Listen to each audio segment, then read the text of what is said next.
Back here on JSW, I'm Terrence Saprosky, and today I'm joined by Waynesburg wide receiver Dakota Romantino. Dakota, thanks for joining me today. Thanks for having me. So we'll start it off. You initially started at Cal U and then transferred into Waynesburg. Why make that move? I just feel like transferring was the best decision for me. I had some things going on at Cal that I didn't really like, so I made the move, and Waynesburg gave me the best opportunity. And you got here on a Wednesday before that Muskingum game. You practiced taking first team reps, and then you played in that Muskingum game. What was that quick transition like for you? It was difficult, obviously, but Coach Smithley really helped me out. Studied the playbook with me a lot, and then definitely got me prepared for that Saturday. What do you think was the hardest part about that transition between that quick turnaround? I would just say learning the plays real quick. I mean, everything else was pretty simple, running routes and just blocking. But, yeah, I just needed to develop the plays, and then I got the job done. So starting at a Division II, playing football at a D2 school and then coming to a D3 school, what were your expectations like coming in to Waynesburg? Just ball out. Same expectations I had at Cal, just do my thing. And then do the best I can to help my team out. I'd say that's worked out pretty well so far for the team.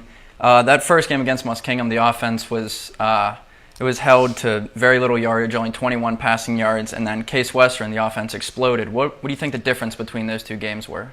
I would say that we just had butterflies the first week. I think we just started out too slow.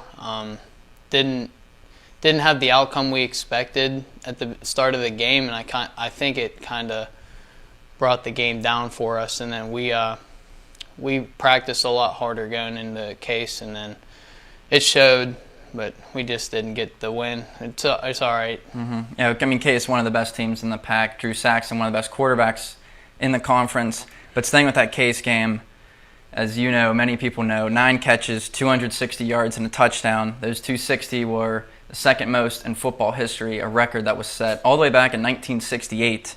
How awesome does that sound to you that you have the second most receiving yards in Waynesburg University history? I'm excited about it. I got to give credit to the lineman and Tyler for throwing the ball to me, and then the line giving them time to throw the ball. So I got to help. I got to give credit to my teammates too.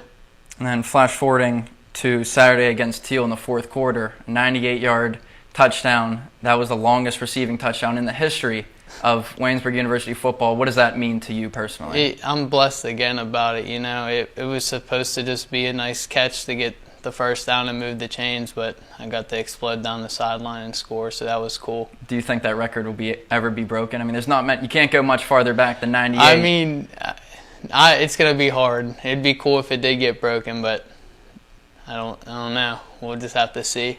And you mentioned you give a lot of credit to your quarterback, Tyler Raines. You both were transfers, so you have that in common. How has your relationship grown since you've gotten on campus? It's grown pretty well. He's helped me out a lot. I have a few classes with him also. So, a